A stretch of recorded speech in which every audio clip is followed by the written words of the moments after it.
Hello guys and welcome back to #BeSkill series by Cracked, the only series where we are helping you figure your current standings around skills that are critical to corporate and life success. Also, we are giving you quick tips on how to move towards your better self. Up today, we are discussing conflict management. Well, conflict management is a critical skill for anyone who interacts with other people regularly. That is, it is one thing both you and I should learn and improve at, because honestly, conflicts can arise at any time, with anyone, and at anywhere. Sharing today 5 different conflict management styles that you can successfully use to address the next conflict at your workplace or at home. Style number 1, the avoiding style.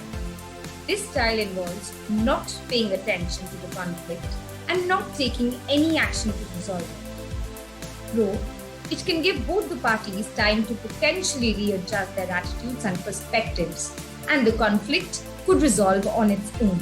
Con, the deliberate delay will cause the unresolved conflict to cause resentment and frustration. You may consider using the avoiding style of conflict management when you're still undecided on how to proceed, or when you don't have the resources to devote immediately, or when the involved parties are experiencing high tension, or when it has caused distraction from team productivity. With this, let's move on to style number 2, the competing style of conflict management. A competing style takes a firm stance because the goal is to end the conflict ASAP. Pro, with this style, you may get fast results. Con, it refuses to see the perspectives of other parties involved. You may consider using the competing style when another conflict management approach has not been successful, or when no positive change has occurred even after a period of time, or when you feel pushback from those in conflict. With this, let's now talk about the conflict management style 3, accommodating style.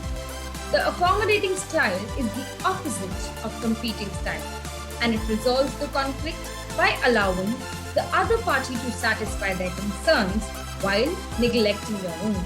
Through acknowledging and accepting someone else's views or perspectives is an important part of teamwork, especially when the other party is an expert or more experienced than you are. Con, accommodating someone else might be detrimental to you or your team's best interest.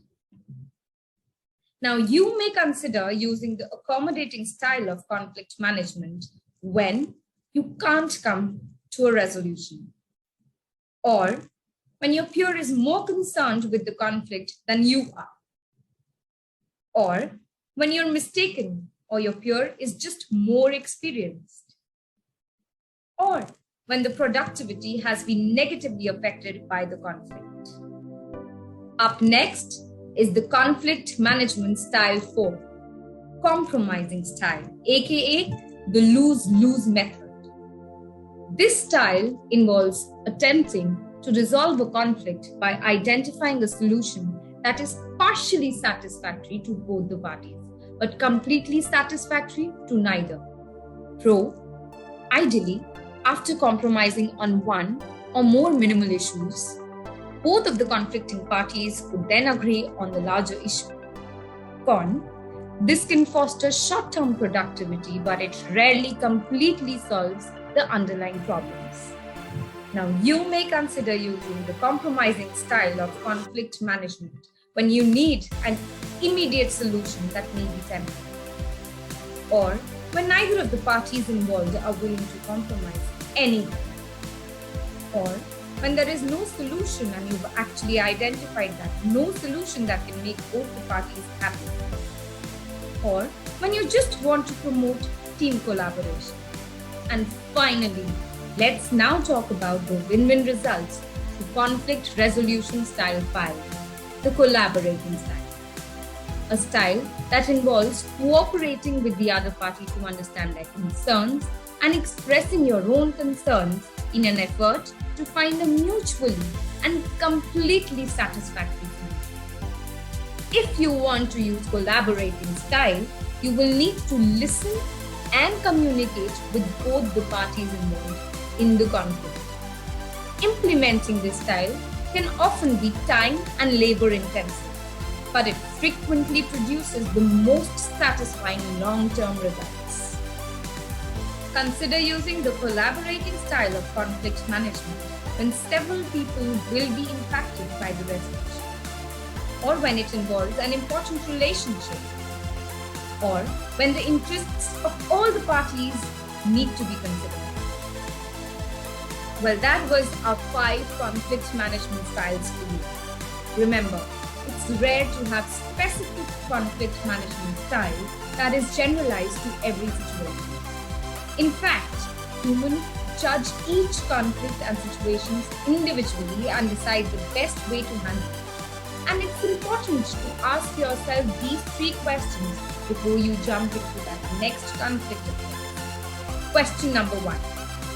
How much do you value the person or the issue? Question 2. Do you understand the consequences? Question 3. Do you have the necessary time and energy to contribute? That's all for this time. Until next time, good day.